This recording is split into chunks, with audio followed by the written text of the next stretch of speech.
What's up, guys? Welcome back to another episode of BlockHash Exploring the Blockchain, episode 371. Today, we have the team from Composable here, the CEO, Omar, and COO, Ahmad, here to talk about Composable as well as how they are helping extend the IBC protocol over to the Ethereum blockchain and what that actually means for people and the ecosystem. Guys, welcome to the show. Super happy to have you here and get to know you guys and Composable and what you're doing. How you guys doing? Thanks for having us. Doing great. Likewise. Before we dive into Composable and start talking about things, would love to kind of get to know each of you individually. What your backstory is. What have you done within the Web3 space, and kind of your journey here to working with Composable. Whoever wants to go first. Yeah, so my background is I've been in crypto since 2012, 2013. Did a lot of different things, like actually being a user in the space, interacting with early DeFi protocols, helping to write some white papers in the ecosystem. Became a big fan of Polygon and the different applications it enabled for Decentraland, and then eventually got really interested in Ethereum scaling with like Arbitrum and Optimism, coming into the fold. Started Composable because it was really hard to do things across all these different chains at the same time. And so was keen to sort of introduce a framework that allowed for chain-agnostic execution, and that would make this easier and more secure for people. And so now we're sort of down the rabbit hole of IBC, because when we started building this type of infrastructure, we realized that actually this doesn't exist for, secure bridging doesn't actually exist. And so that's kind of now the first piece of the problem that we're trying to solve, and looking to solve like the broader chain agnostic execution problem, building on top of the foundation that IBC provides us with. So my background is actually in management consulting. So I worked for a long time in the corporate world, basically advising big organizations of different sorts around strategy, business plans, and operations. But the way I got into the space was, my interest in the space, it was sparked by essentially the collapse of the financial and banking sector in my home country in Lebanon. I saw a lot of pain surrounding that experience, people losing their livelihoods, their life savings, their pensions, their retirement plans. And I think a common denominator for all of these experiences were centralized entities in one form or the other. Be it the banks that held custody of user deposits across an entire nation and never gave it back, or, central bank reckless policies around the currency in general, right? And I think that just led me down a rabbit hole of what is money in the first place, and over time really started to understand the importance of decentralization, specifically with respect to how we handle money. And I think, as I dove deeper and deeper, I realized that for the space to grow, the two key challenges that it needed to face were accessibility from one end, and then interoperability from another, right? So accessibility from a user perspective and making the experience as seamless as possible for more and more people to tap into it, and then interoperability in the sense that, whereas different chains are racing to amass users, eventually them speaking to each other and creating those lines of communication would be important. And that's Composable was addressing both of these at the same time, and that really sparked my interest, and that's how I got here. Awesome. So how are you guys addressing some of these things with Composable? Like, what is it exactly? Like, if you could boil it down, what are you guys trying to accomplish? Yeah, so I think like the reality is one blockchain, like financial applications do tons of volume per day. We know this, like with stocks, bonds, like options, etc. And for us to like take, a lot of people think that we can just throw these applications and it'll just work on chain. And the reality is like that's just not a thing. We're not able to, like, one blockchain will not be able to sustain all of these different products and users and transactions. And so my belief has always been this is going to be spread out across a variety of different roll-ups, blockchains, L3s, you name it. But actually traversing these things and doing these things across these different ecosystems is a pain, right? Just even using any SVM like Solana versus like an EVM protocol, like it's Phantom Wallet was sort of like the first person to make this not a horrible user experience, but that's kind of almost not really enough. And for large scale applications that do need this type of throughput across multiple different chains to serve multiple different user bases, there still remains to be this fabric that allows for this chain agnostic execution. And Composable is trying to do this in a sort of 3-layered approach. The first layer is IBC. So we believe IBC will be the TCP/IP for blockchains and decentralized systems overall. The second is a sort of DSL for intents, which is called Composable VM, which allows for people to express what they want to do on different blockchains and have this execution be kind of execution environment agnostic. And then the sort of the top layer that we have is decentralized block building. So we believe that at some point there will be a framework in which thousands of rollups are actually trying to outsource their mempools to somebody who can potentially come up with matches, right? So like someone over here wants to do something that's the opposite of someone over there.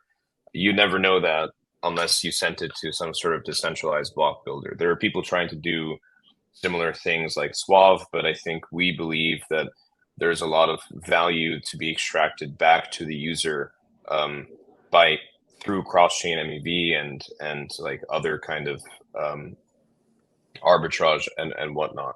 And so now, like, if you can just nestle all this stuff into a single API interface and give this to wallets, give this to Robinhood, etc., essentially what you have is a dark pool made up of different chains that allows users to get paid for their order flow. And this is what we sort of need to sustain like the Robinhood like growth for crypto. Interesting. Is this something that has just been lacking completely within the ecosystem, or at least on Cosmos? Or is there other competition that's kind of like try to do it, or what maybe separates you guys if there is competition too? Yeah, so I mean, I guess at different layers of the stack, we have different competitors, right? Like IBC, we have folks like Polymer who are doing IBC cross ecosystem as well. There's also the trusted bridges like Layer 0, Axelar, Wormhole, etc. Like we know who all those people are. The second layer of the stack, there's various DSLs being put out there for intents, like one through Brink, like called Brink Trading. That's like kind of one example. We're actually looking to work with them on a couple of things. There's Intent Essential, which is doing a DSL. Like a bunch of people are doing DSLs, Anoma as well. And then sort of the top layer is Suave. So like Flashbots looking to build full blocks for different ecosystems. The difference is I don't actually think that these things can exist separately. I think they all need to interact together. And Composable's ethos is like, this is all vertically integrated. Like we don't have to plug in different things for different, just one API. Right. And that's what we want to offer to people like Robinhood, etc. Do you have any partners similar to Robinhood at the moment that you're kind of working with to kind of like test these out, build out these APIs and kind of show that there's a bit of a use case there? Or are you guys still very early? Yeah. So I think that like the first thing, so IBC, we extended outside of Cosmos to the Polkadot ecosystem. Next is Ethereum, right? Mm-hmm. So now when we have Ethereum, we can launch the first version of kind of the top two layers that we call Mantis, which lets people be able to move funds, to start on Ethereum, say they want to do something, and then it gets executed across either the Cosmos, Polkadot, or Ethereum ecosystems. So that's going to be like the first kind of interface that people can submit a simple string to and have these things happen across different ecosystems. We then want to take, even without the sort of upper level pieces of the stack in production yet, we want to then sort of take these things and work with folks like WorldCoin, who are actually trying to target the types of users that we care about, which is sort of people in the emerging market who don't really care about what what yield is on swell ETH, on any given day. They just want yield. So I think, we're going to start mostly with the crypto native folks. And then I think over time, we would like to work with people like neobanks and others who do want to just API into essentially all of DeFi. I want to talk about the you guys extending IBC to Ethereum and Ethereum's network. But before doing that, it's probably also helpful to cover, what the IBC protocol is. For people out there that maybe aren't familiar with it in the Cosmos ecosystem, what is the IBC protocol and why is it such a big deal? Why is it so beneficial? Anytime you read any of these sort of overview of bridges, things from people like Li-Fi or others that put out pretty good research about this stuff, there's like different types of bridges. There's like optimistic bridges, like across, that sort of just bond some amount of tokens, and then like if your bridge is successful, the bond is like removed. That's similar to that to Hop as well. They sort of do that as well. Then you have Synapse, which is like a liquidity based bridge where you need to mint NUSD and swap it to be able to move from place to place. Then you have layer 0, which is essentially a 2 out of 2 multisig that controls,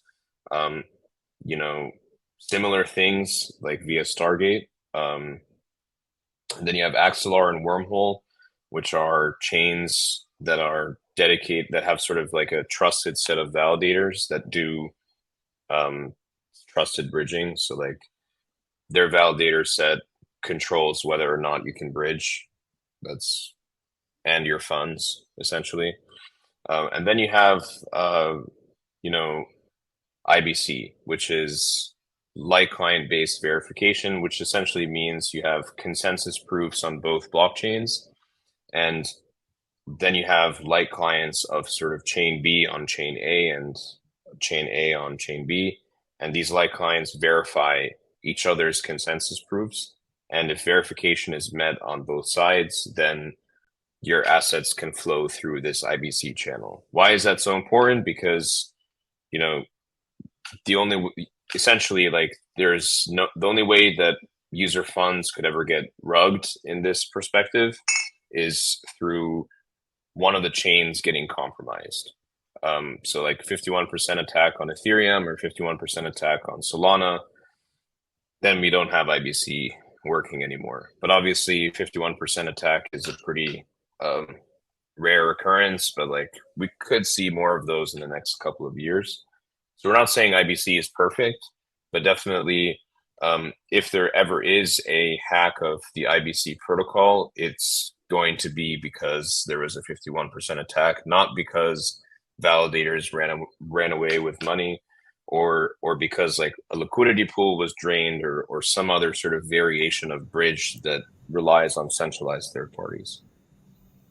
Right. That's always the concern, I think, within the industry is, will there ever be a 51% attack on a chain, especially a very large one like Solana, like Ethereum, like in Cosmos? I mean, who knows? Maybe one day. But I don't think, at least in my recent memory, it's actually truly happened. But, it is a concern and something to prepare for. I will also add that there is, at the same time, while there hasn't been that occurrence yet, trusted bridges in the last couple of years alone have been hacked for billions of dollars, right? So I think over the years, we saw Ronin, we saw Wormhole, we saw Nomad get hacked for hundreds of millions of dollars. And I think this further emphasizes the fact that connection between different blockchains has to be done in the most trust minimized way possible. And out of all of the design options that exist today, IBC is the most trust minimized, right? And that's why actually we for us to embark, the first step towards the realization of the broader vision of sort of the dark pools and the sort of the order flow narrative is to basically lay the foundation of trusted connectivity between bridges. So you can almost think of it as a means to an end,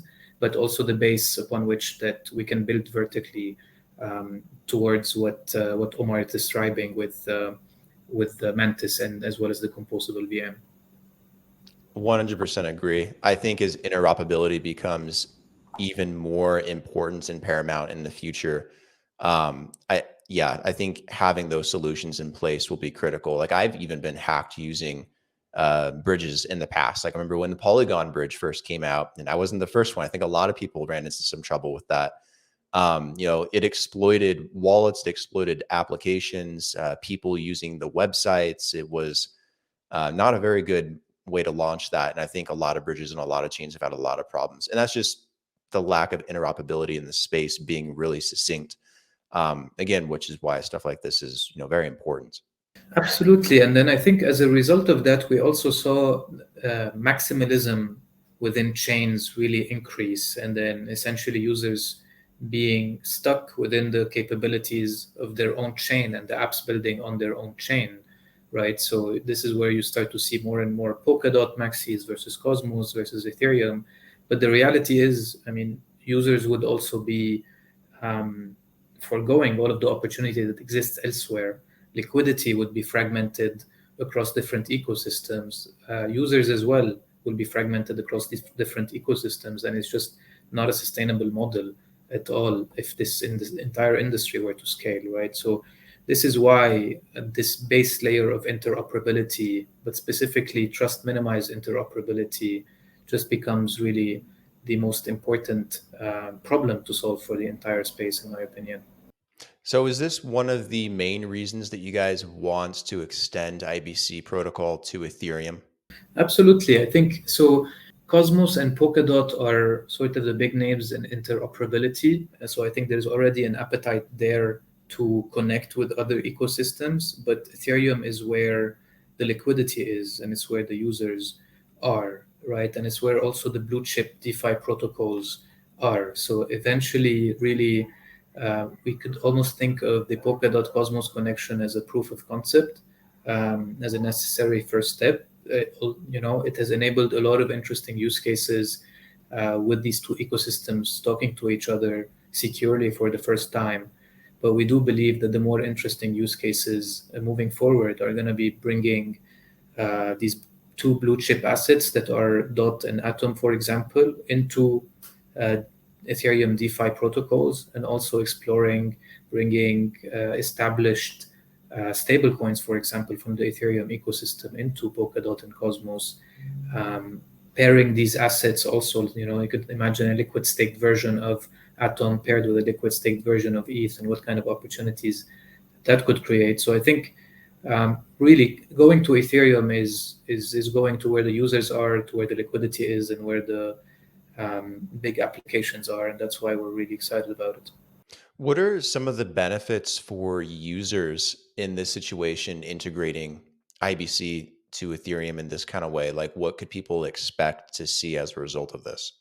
Yeah, so I think the first thing is DeFi sort of gets a new set of assets, right? So you can trade different types of assets on different Ethereum DeFi, Atom, DOT, ST Atom, Osmo can now make their way to Curve, Uniswap, SushiSwap. I think there's a lot of interest in yielding tokens. So ST Atom as an asset is very cool. I think also Frax is SFrax is a really bullish asset that gets 6% APY from T-bills. I think that getting bridged over to the Cosmos ecosystem and beyond is really interesting for people Cosmos ecosystem. I also think that from a user perspective, DeFi Summer was sort of all about just new assets, new emissions, new use cases. So hopefully bringing in these assets for the first time into places like Aave, Compound, places where you can get leverage on these assets in a way that's not accessible in Cosmos, could spark some interest in new types of yielding opportunities. So I think that's, for me, I think just creating new DeFi money Legos is the exciting part. And then I think from there, I would be really keen to see what other protocols like Ribbon or Pendle start to sort of do with these new assets. Does this work just two ways between Ethereum and the Cosmos ecosystem, or could Polkadot, for example, assets in that ecosystem also find their way over to Ethereum's ecosystem, given that you guys have connected IBC there? I'm just kind of curious if it works in different ways. Yeah. So to go from DOT to Ethereum, you just hop through our Cosmos connection, and you'll have DOT on Ethereum. So, and I think for us, I think one of the biggest focuses is getting these assets as collateral for DAI. DAI is like the base layer DeFi asset for everything. So I think having DOT and Atom to diversify the collateral base could be very. And I'll just add that it's not just DOT and Atom, right? So the way we think of our chains is basically a hub for this cross ecosystem IBC activity. So within Polkadot, we're connected to most parachains out there, within Kusama as well.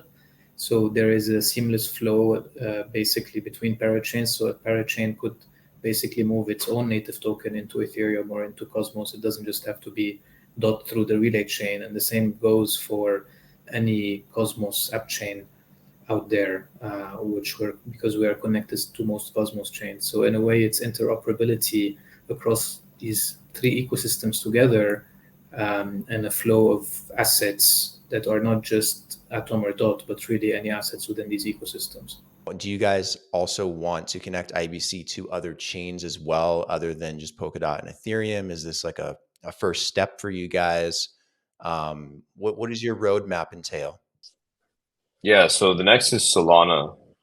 We're actually going to Breakpoint next week. So Solana IBC has been in the works now for maybe 6 months. So we're hoping to have something in testnet pretty soon. But this is our focus for a mainnet launch after Ethereum mainnet. And then rollups. It's also something we've been doing quite a bit recently too. But yeah, so I think with Solana, rollups, and Ethereum and Cosmos, I think, Polygon, BNB, and a few others sort of come to mind, but I'm hoping some of those things are a bit similar to Ethereum mainnet, so we don't have to redo all the work, but yeah. Awesome. And then with Solana, is that something that's going to happen, relatively soon, like here in 2023, or going into next year? I think most likely testnet, before end of this year. Okay. Mainnet probably early, because the way Solana works is we don't have state proofs available, so we have to actually build a bunch of gadgets on top of Solana that we need some sort of trust, and validators actually using these gadgets to do these things. I published a forum post about this on our research forum. So yeah, I mean, we're actually going to publish a paper in a testnet, and I think, see what the feedback is like, and then try to do mainnet Q1. Where's that paper published? Is it in the public record right now? Yeah, so it's actually not published yet. We're working on this with a professor at the University of Lisbon, but if you head over to research.composable.finance and you hit the interoperability category, we co-authored a blog post about this Okay, maybe 20 days ago or so. Yeah. Where can people go if they want to know more about Composable and what you guys are doing? Do you guys have documentation somewhere? Should they just go to the website? Do you share it on social media? Where's the best place for them to consume information? Yeah, so we're at Composable Fin on Twitter. join our Discord, check out docs.composable.finance. And yeah, I think those are basically the best resources for. Do you guys have a community as well on Discord or Telegram or elsewhere? Yeah, so Discord and Telegram. So feel free to join in. We're actually next week launching an ambassador program to drive usage of the Ethereum testnet, and there's going to be a ton of cool activities like joining up in teams, like competing for rewards, etc., NFTs. So really hoping that you guys come and sort of be a part of it. Cool. How could people get in contact with you guys if they wanted to, work with you, build with you, if they're a developer, software engineer, architect, or they're another project, maybe they want to collaborate in some kind of way, build something together? What's the best way to get in touch? Yeah, best way, just DM me at BrainJar on BR Brain and then Jar on Telegram or Twitter. So yeah, Ahmed, what about you? If people want to get in contact with you, are you on socials? Yeah, definitely. So it will be at WEHBIX. That's on Telegram and that's on Twitter as well. I think we have a few community members, managers that are quite active on Discord as well. So if you want to jump in, and essentially they can also route you to our marketing team, to our BD team, even our HR team. If that's the interest, we have a jobs section on our website, composable.finance. That's another resource. But yeah, always happy to talk to whoever, specifically, chains that are looking to integrate with IBC, specifically applications that are looking to go cross-chain, or even essentially integrate any of the Mantis functionality that allows users to submit intents and have them be executed across multiple chains. I think we spoke quite a bit about the whole IBC narrative today. For us, we're also excited about a future where you can just show up and specify what you want to do and have our essentially engine route that intention into basically optimal execution in the most secure way, right? So with that, I think there's a lot of interesting partnerships that can be created, be it with order flow generators, such as wallets, for example, or consumers, or also different players in the broader space, such as solvers and block builders. So all of these are interesting conversations for us to have. Do reach out, and happy to engage. It's been great having you guys on. It's been a really good episode. I've learned quite a bit about Composable. What are you guys doing in terms of IBC protocol, moving that to, or connecting it to Ethereum, Solana, other chains in the future, what that's going to mean for users. I think this has been a lot of great information and great content for people that they'll be able to consume. So thank you guys for coming on and sharing today and making the time. Thanks for having us. yeah, thank you. Likewise. We'll talk soon, guys.